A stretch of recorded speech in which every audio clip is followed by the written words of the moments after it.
Hello, it's Juliana here, and I want to talk about why Elphaba is more relatable than Glinda to me. And this may also touch on the personal topic of me having Asperger's syndrome as well, so there's that. So yes, I am autistic. More specifically, I have Asperger's or high functioning autism. So I just wanted to make you aware of that before starting this video. So anyways, Elphaba is a character in the Wicked movie and musical.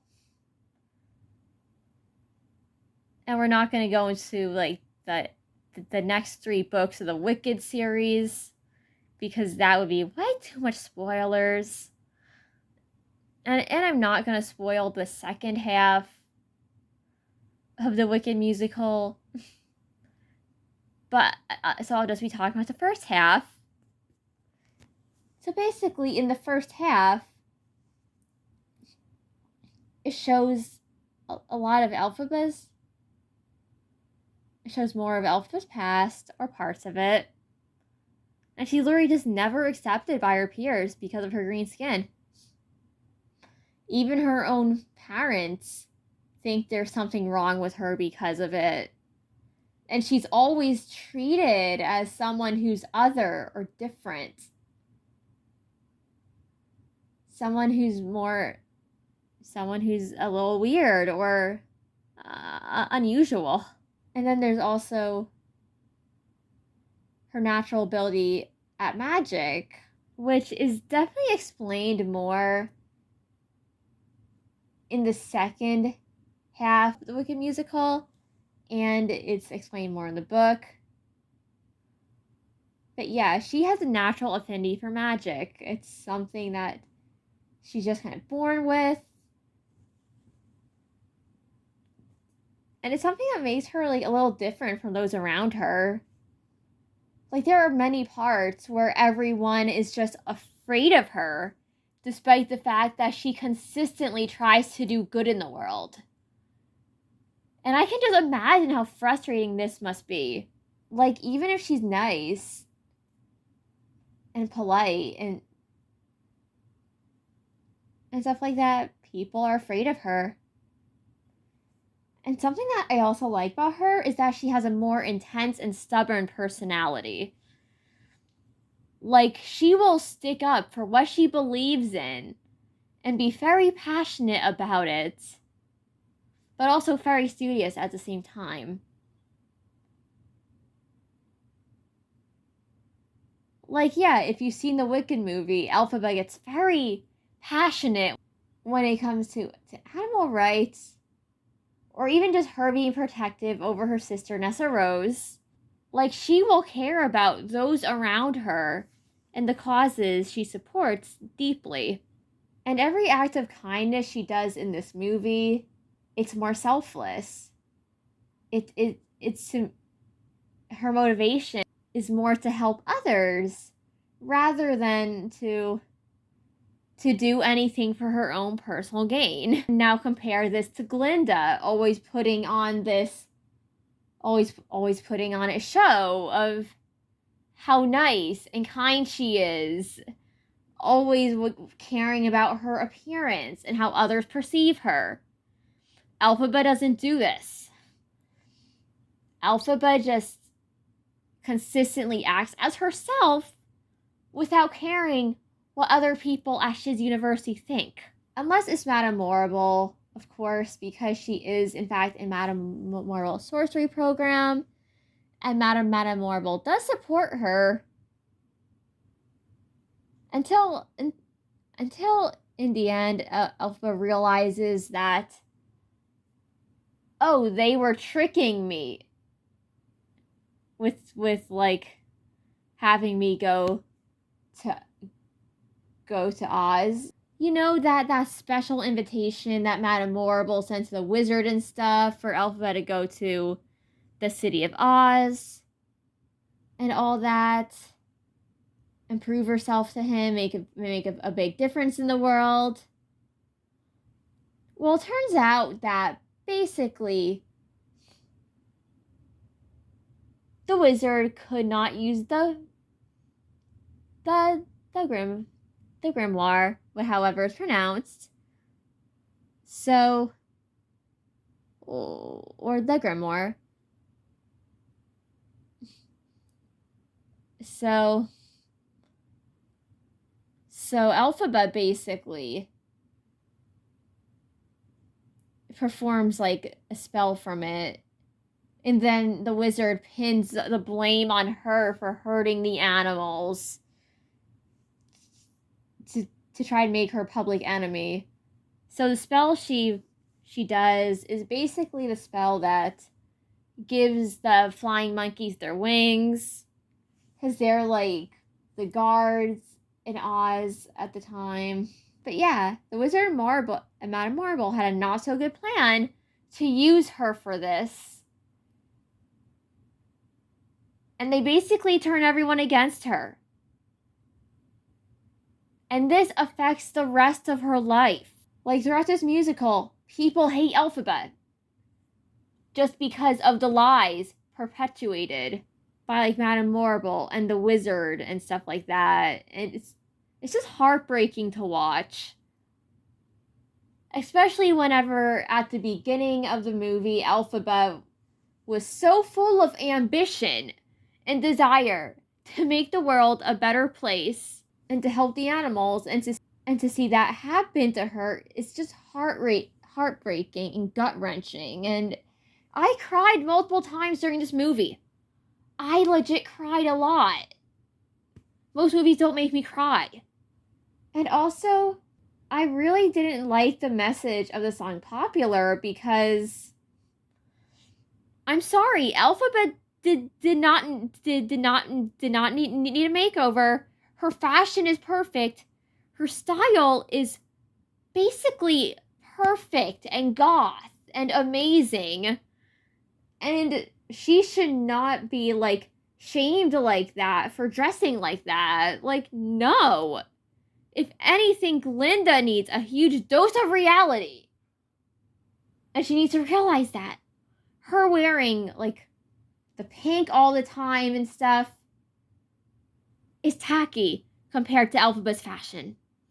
Like, I would legit wear Elphaba's clothes in real life if I could. I loved her outfits in that movie so much.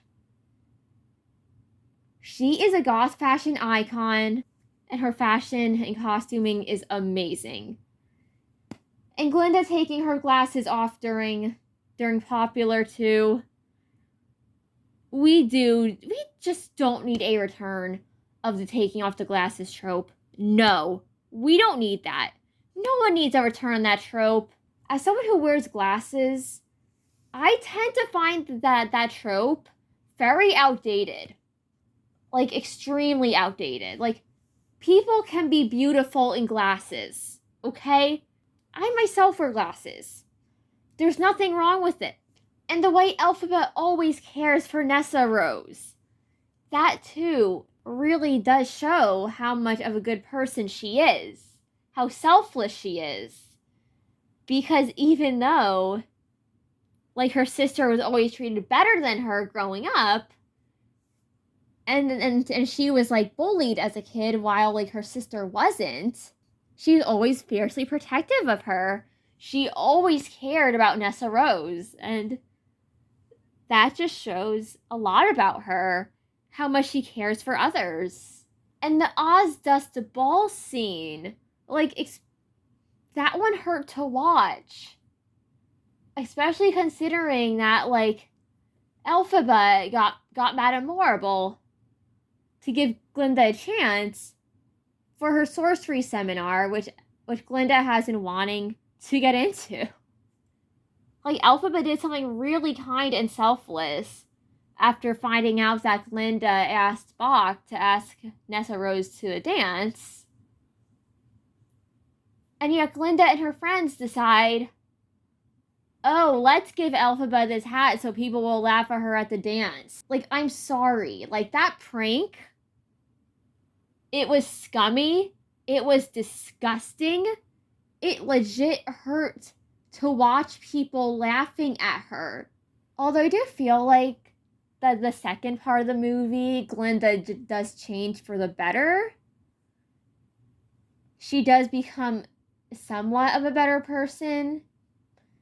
Even though I do still feel like Glinda is just represents something very negative compared to Elphaba.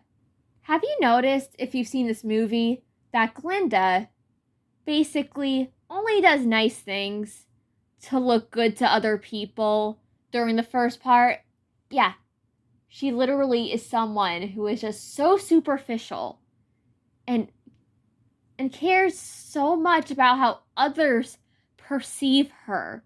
And like, all it takes for people to see her as a good person is for her to dance with Elphaba at the dance once. Which, yeah, I get that that's a huge social sacrifice for her, but like, I'm sorry. I just cannot relate. I mean, I'm just happy she decided to help Elphaba in the end. But still, it will take a lot to completely redeem Glinda for me.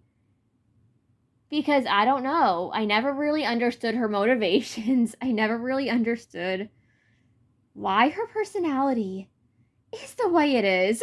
And yeah, maybe the fact I'm feeling these emotions towards Glinda really just show how impactful this movie is. How much it really affected me. And how effective Ariana Grande's acting was with portraying that type of person. It's often said that the sign of a good villain in a movie, or an actor's ability to portray them, can be determined by how easy the character is to love to hate.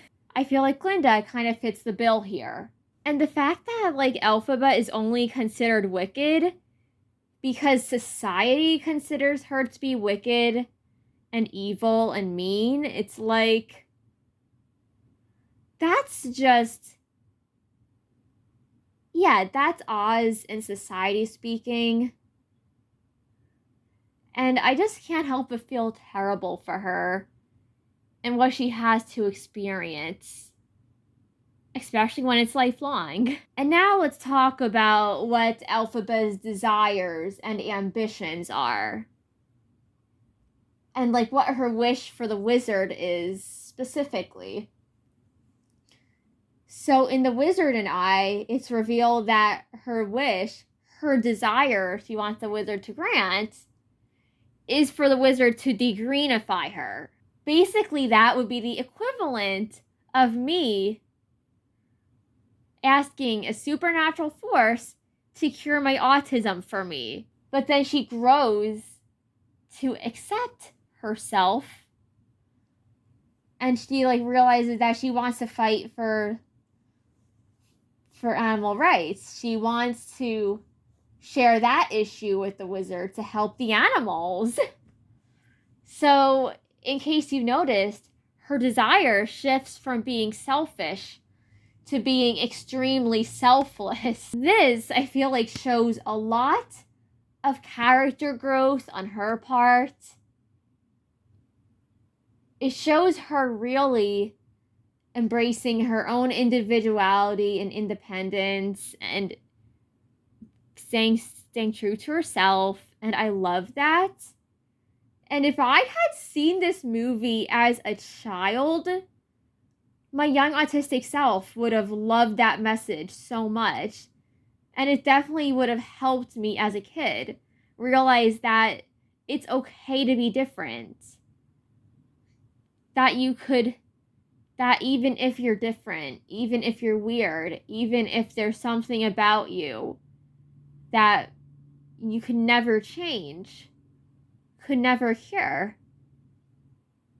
it's more important to be yourself and embrace who you are than to worry about conforming to everyone else's standards. And Elphaba's reaction to finding out that the wizard is the one causing the animals to lose their ability to speak. It feels very realistic. Like, she's able to recognize that, oh, this isn't right. And she's someone who will fight for what is right, even if it goes against what society says.